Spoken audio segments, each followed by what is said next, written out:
advice I would give any artist, anybody that has a voice, is to use it. Use whatever weapon you have to fight back. If it's the pen, use it. If it's your paintbrush, use it. If it's just telling stories of things that you heard, do it. A lot of times, especially in our culture, Black and brown people, a lot of times our history is from word of mouth. It's from our nanas, our TTs, those people that came before us and sat us down, or in community, in family gathering, say, hey, this is what happened, right? And that what instilled in us is that fight, right? And that knowledge of what happened before us, which made us, at least for me, want to do more.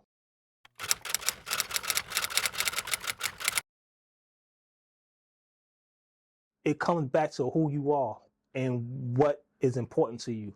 Community greatness in my community is important to me. It's our responsibility to do something that's going to push the culture in a positive way. If you have a mission and you're true to the mission, it shouldn't matter what room you're in, who you're talking to, how much accolades you get, you should still hold true to your mission. And that's really what art is, being true to yourself. If you put yourself in that cycle and the community is connected, it's a cycle. Everybody's going to take care of everybody.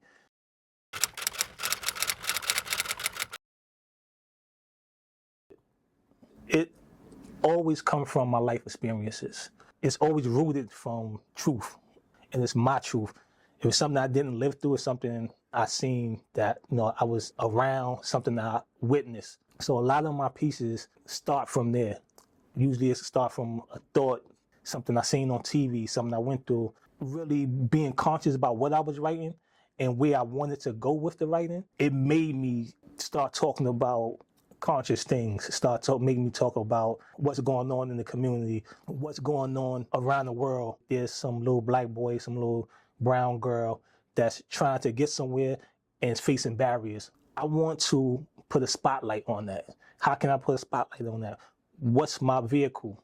And poetry and spoken word is my vehicle. And that's really what drove me, if you will, to start making my pieces and my spoken word art more conscious.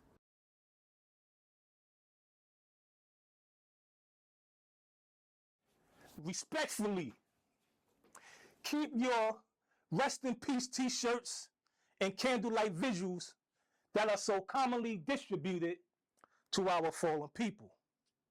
Can those console the aches of a mother's soul? Hell no.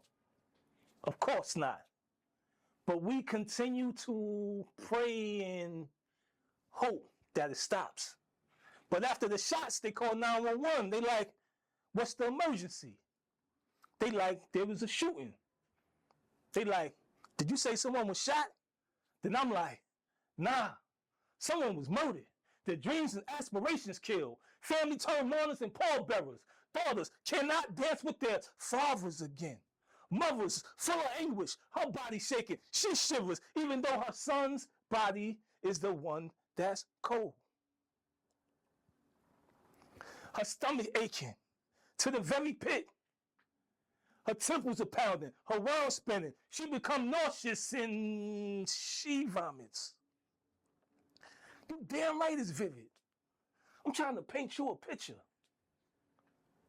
Cherry wood coffin, velvet interior, 16 candles for baby boy at his funeral, front row full of his people.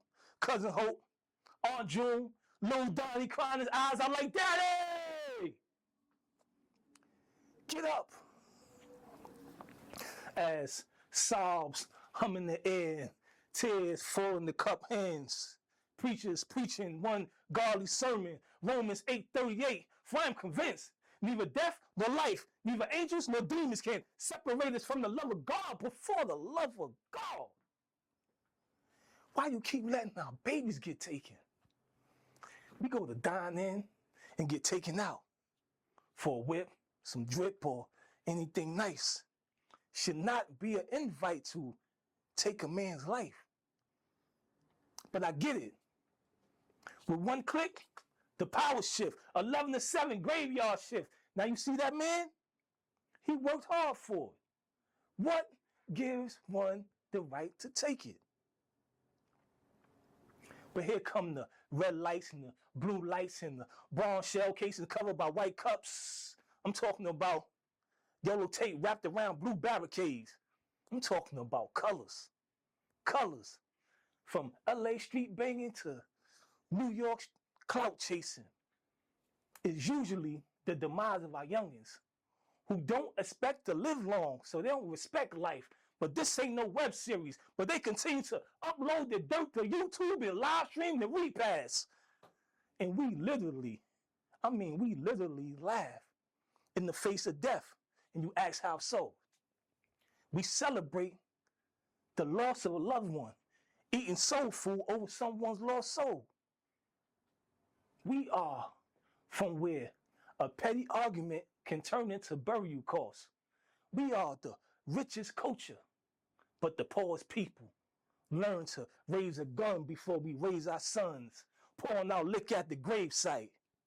It's so hard to say goodbye to yesterday. Don't just listen. Do something.